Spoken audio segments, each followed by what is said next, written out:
कहानी नीरू की है। पंजाब की नीरू की शादी दिल्ली के राहुल से होती है। दिल्ली कितना बड़ा शहर है ना, लेकिन आप लोगों का घर तो बहुत छोटा है। हमारे पंजाब में तो ये बड़े बड़े घर होते हैं कि मजा ही आ जाता है। कोई बात नहीं नीरू, मैं भी तुम्हारे लिए बहुत बड़ा मकान बनाऊंगा बहुत जल्दी। नीरू के पिता जहाँ पंजाब के जाने माने व्यापारी थे, वहीं उसका पति राहुल दिल्ली में एक सिंपल नौकरी करता था। माँ, यहाँ तो घी मक्खन इतना महंगा है कि क्या बताऊं। मैं तो तरस ही जाती हूँ घी खाने के लिए। नीरू की माँ को ये सुनकर बहुत दुख होता है। मेरी बेटी को घी नसीब नहीं हो रहा है और ये बहू यहाँ बैठकर घी में शक्कर डाल रही है। देख वनिता, मैं साफ कह रही हूँ, इस घर में जितना घी आएगा उतना ही मेरी बेटी के घर दिल्ली भी जाएगा। अरे ये क्या बात होती है माँ जी? बेटी का उतना ही करो जो अच्छा लगे। अब क्या मायके से घी और मक्खन तक की सप्लाई करोगी आप? हाँ, मेरी बेटी किसी चीज को तरसे मुझसे बर्दाश्त नहीं होता।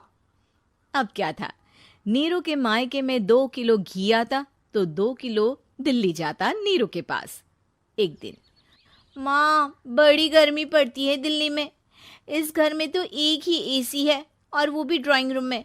सारा परिवार एक ही कमरे में सोता है। हाँ बेटा, वो तो हर घर की कहानी है। यहाँ भी एक ही एसी है। अरे बिल इतना आता है कि क्या बोलूं। तभी वहां राकेश आ जाता है। माँ, थोड़ी देर में यहाँ कुछ प्लम्बर आएंगे मेरे कमरे में एसी लगाने। जरा ध्यान से लगवा देना ना माँ। ओए, ऐसे कैसे तेरे कमरे में एसी लगेगा? हाँ राकेश, एक बार बात तो कर लेता। अरे पापा, वो वनिता को गर्मी में नींद नहीं आती। ड्राइंग रूम में सबके साथ सोने में वो अनकंफर्टेबल है, इसलिए। अरे पूरे परिवार के साथ वहां तेरी बहन नीरू भी तो सोती है। वो नहीं हो रही क्या अनकंफर्टेबल? समझ रहा है ना? अगर एसी लगेगा तो एक दिल्ली में तेरी बहन के कमरे में भी लगेगा, तभी तू लगा सकेगा। राकेश वनिता को सारी बात बताता है। वनिता करती भी क्या, मन मारकर बैठ जाती है। माँ, ये लोग ठीक नहीं है, क्या करूं मैं? अरे बेटी, यहाँ आ जा, तू यहाँ आकर रह ले। अरे छोड़ दे ऐसे पति को। कैसे छोड़ दूं माँ? समाज क्या कहेगा, लोग क्या कहेंगे? वैसे भी मेरा एक बेटा है मयंक। अरे हटा बेटा, तेरी उम्र ही क्या है, इतनी परेशान रहेगी तो काम कैसे चलेगा। खैर, बात आई गई हो जाती है। माँ को लगता है कि नीरू ठीक है, तो वहीं नीरू के मन में एक ही लाइन चल रही होती है, यहाँ आजा। माँ ने तो बोल ही दिया है कि यहाँ आजा। बस मयंक थोड़ा सा बड़ा हो जाए, इन गरीबों को छोड़कर मैं वापस माँ के पास ही चली जाऊंगी। वो इसी सोच में बाजार में चल रही थी कि मैम, आपका दुपट्टा जमीन को छू रहा है। नीरू जैसे ही उस लड़की की तरफ देखती है, देखती ही रह जाती है। हाय रे, कितना सुंदर लड़का है ये। अब क्या हुआ? मैंने कहा आपका दुपट्टा। तो खुद ही उठाकर दे दो ना। लड़का समझ जाता है कि नीरू उस पर फिदा हो चुकी है। वो उससे उसका नंबर लेकर चला जाता है। अब क्या था, नीरू और रोहित में लगातार बातें होने लगती है। मैं हरियाणा का रहने वाला हूँ, यहाँ एक बड़ी कंपनी का मैनेजर हूँ। अच्छा, और कितने बच्चे हैं तुम्हारे? बच्चे? अरे मेरी तो शादी भी नहीं हुई है। तुम बताओ, शादी करोगी? नीरू शर्मा जाती है। अब लेकिन मैं तो पहले से ही शादीशुदा हूँ। मुझे फर्क नहीं पड़ता, बस तुम शादी कर लो, भाग चलते हैं। बहुत पैसे वाला हूँ मैं, हमेशा खुश रखूंगा तुम्हें। नीरू रोहित से मिलकर सारा प्लान बना लेती है और फिर एक दिन घर से भाग जाती है।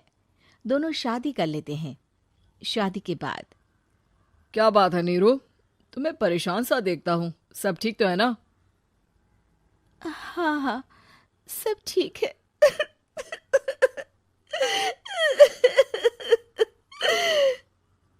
ये कहते कहते ही वो रोने लगती है। अरे क्या हो गया, रो क्यों रही हो? मैंने तुमसे एक बात छुपाई है। और वही बात अब मुझे परेशान कर रही है। रोहित, मेरा एक बेटा भी है, उसका नाम मयंक है। क्या बात कर रही हो? ये तुमने मुझे पहले क्यों नहीं बताया? देखो नीरू, मेरी माँ को मैंने ये नहीं बताया है कि तुम शादीशुदा हो। बच्चा मैं मैनेज नहीं कर पाऊंगा। नीरू को समझ में नहीं आता कि वो क्या करे।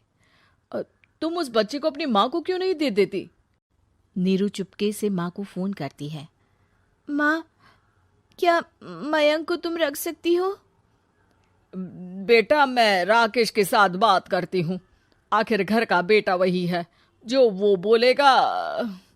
वैसे भी बेटा, तूने जो किया है ना, उसके बाद से पूरा घर तेरी बुराई कर रहा है। मैं भी अब किसी से तेरे लिए लड़ नहीं सकती। राकेश बेटा, नीरू ने तो जो किया बहुत ही बुरा किया, लेकिन मैं सोच रही थी कि क्यों ना मयंक को हम यहाँ ले आए।